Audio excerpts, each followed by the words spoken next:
The southmost area in Brownsville lies on a delta, where sediment from the Rio Grande River has settled for thousands of years, making the soil rich with nutrients. This fertile soil is the perfect place for growing things, not only plants, but also families.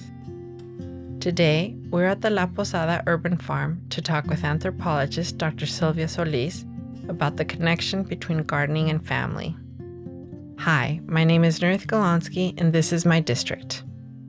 Silvia, we're here at the La Posada urban farm. That's one of the community gardens by the Brownsville Wellness Coalition. And I asked you to come here and talk with me about the importance of the land. For me, I think it's really important because there's so many houses, so many families who live nearby. What does this place mean to you? So you see, my research is looking at family gardening, right? Family jardines, los huertos, like what people plant in their backyards or in their macetitas, right?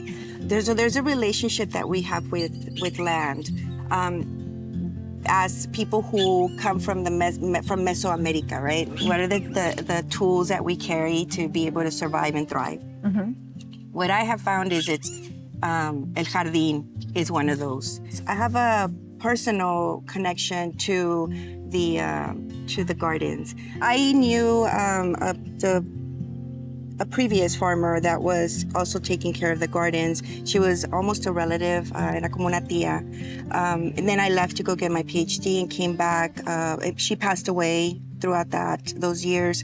And then came back, and now I've gotten to meet David. And David is the Farmer Dave, right? Yeah, it's Farmer Dave, yeah. He's the one who maintains these. He does. He's really what I call the knowledge holder. This one particular is, for me, it's beautiful. It feels almost like a sanctuary, right? Mm-hmm. Away from the noisy city. For me, it's also like a little escuelita, right? Like where everything that the possibilities of what the land can give us, right? There's a lot I don't know about Southmost that I'm now learning about Southmost, right? So as I've gotten older, I've learned to appreciate the area.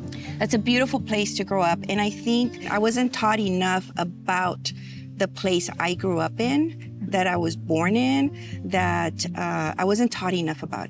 I wasn't taught its history at a young age. I didn't understand how to value it, and that gets taught, right? You learn that as you when you're a kid, right? So for me, the appreciation came from my home, right? I learned to appreciate my grandmother's way of taking care of us. I learned to appreciate my grandfather's love for crossword puzzles, for always learning, right? He taught himself how to read and write on his own. He only had up to a third grade education.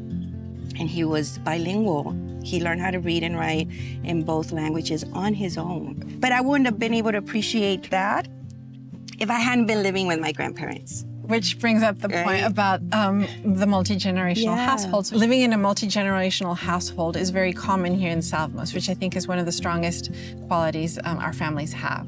Can you tell me what you think is the value of multi-generational families? Well, for one, it's that cultural aspect. I live in a multi-generational home. I've always, the only time I didn't was when I left to go get my PhD, but I've always lived with my mother, with my grandmother, right? And now coming back home, I'm living with them so that we could I can help my mother take care of my grandmother who's 90 years old, right? The benefits is one, that my kids are now, right, learning from my grandmother. They're learning from my mother. They're learning how to take care of the garden at home the way my grandmother knows how, right? Because she's still giving us instructions. And there's a huge benefit for that, right? They're immersed in it. They're living it. All that relates to how they take care of their plants. Okay. So the same way, and it could be, you don't know, right? You don't know if it's the plants teaching them how to take care of their family, or it's also the knowledge that they're bringing from generation to generation that also helps them take care of their family and their community. But I found that relationship. Like my grandmother, I use this example when I did a walkthrough with my grandmother, and tiene un higo, she has a fig tree.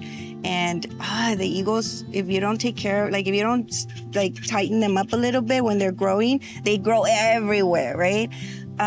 So she was trying to tie a little string around the eagle so that it would start growing upwards, right? She applied that knowledge to us, to the way she raised her children, right?